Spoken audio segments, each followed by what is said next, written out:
नमस्कार, स्वागत है आपका। मेरा नाम है विपिन विभाग। आगामी लोकसभा चुनाव में बहुजन समाज पार्टी भी अलग अलग सीटों पर अपनी रणनीति बनाने में लग गई है। पिछले दिनों ही बहुजन समाज पार्टी के राष्ट्रीय कोऑर्डिनेटर बनाए गए आकाश आनंद और बहुजन समाज पार्टी के राष्ट्रीय महासचिव सतीश चंद्र मिश्रा के साथ ही प्रदेश अध्यक्ष विश्वनाथ पाल जैसे बड़े चेहरों के लिए पार्टी नेतृत्व सीटों की तलाश में लग गई है। पार्टी के लोगों का मानना है कि बड़े चेहरों को लड़ाकर पार्टी अपने कैडर में एक मैसेज देना चाहती है। बहुजन समाज पार्टी में इस वक्त नए प्रयोग करने पर विचार किया जा रहा है। बसपा के सूत्रों की माने तो पार्टी बड़े चेहरों को अलग अलग सीटों पर लड़ने के लिए तैयारी में है।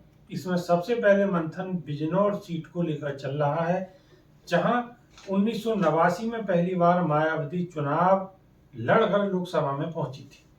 इस सीट पर इस बार बसपा के आकाश आनंद को लड़ाने का मन बना रही है।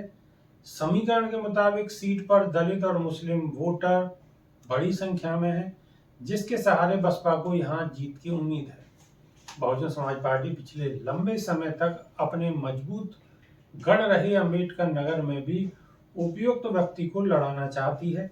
इस सीट पर पुराने मजबूत बसपाई अब भले पार्टी छोड़कर जा चुके हों, लेकिन बसपा को लगता है कि इस सीट पर वह जीत सकती है और इस बार फिर से मौका मिल सकता है। वहीं कानपुर या अकबरपुर सीट पर पार्टी के ब्राह्मण चेहरे सतीश चंद्र मिश्र को लड़ाने पर भी पार्टी का मंथन है।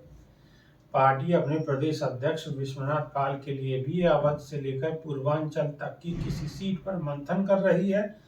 हालांकि बसपा सुप्रीमो मायावती के चुनाव लड़ने या न लड़ने पर कोई निर्णय नहीं हो पाया है। पार्टी सूत्रों का कहना है कि इस पर अंतिम फैसला मायावती खुद लेंगी। बहुजन समाज पार्टी ने 2019 के लोकसभा चुनाव में समाजवादी पार्टी के साथ गठबंधन करने के बाद लोकसभा में 10 सीटें जीती थी, लेकिन इस बार बसपा ने अकेले चुनाव लड़ने का ऐलान किया है। बसपा नेताओं को लगता है कि अपने बड़े नेताओं को लड़ाकर छोटे कार्यकर्ताओं में एक जोश भरने का काम किया जाएगा। यूपी में लंबे समय से बसपा का ग्राफ लगातार गिर रहा है। 2007 में उत्तर प्रदेश में सरकार बनने के बाद 2012 में बहुजन समाज पार्टी की सीटें कम हुई, तो वहीं 2014 में बहुजन समाज पार्टी के लोकसभा चुनाव में 0 सीटों के साथ समझौता करना पड़ा। साल 2019 में 10 सीटें जीतकर पार्टी का मनोबल बढ़ा, पर वहीं 2022 में फिर से एक विधायक के साथ पार्टी समझौता कर रही है।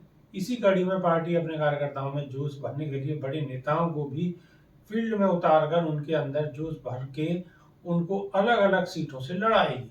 अभी ये लिए सिर्फ इतना ही। नमस्कार।